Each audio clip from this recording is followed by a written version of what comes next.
બનાસકાંઠા જિલ્લાના સરહદી વિસ્તારમાં લોકોને પીવા માટે આપવામાં આવતા પાણીની પાઇપલાઇનમાં થોડા દિવસ પહેલા 4 રસ્તા પાસે આવેલ તુલસી હોટલમાં બિનઅધિકૃત ઉપયોગ કરાતા પાણીના કનેક્શનને તંત્ર દ્વારા કાપવામાં આવ્યું હતું।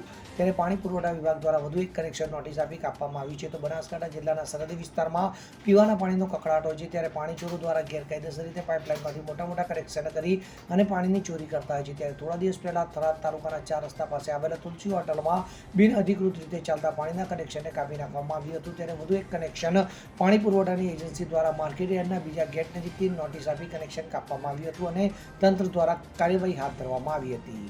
Bureau report CN24 news. હવે જુઓ દેશ દુનિયાની તમામ ખબરો તમારી આંગળીના ટેરવે। ઉઠાવો મોબાઈલ અને Google Play Store પરથી ડાઉનલોડ કરો અમારી CN24 ન્યૂઝ મોબાઈલ એપ।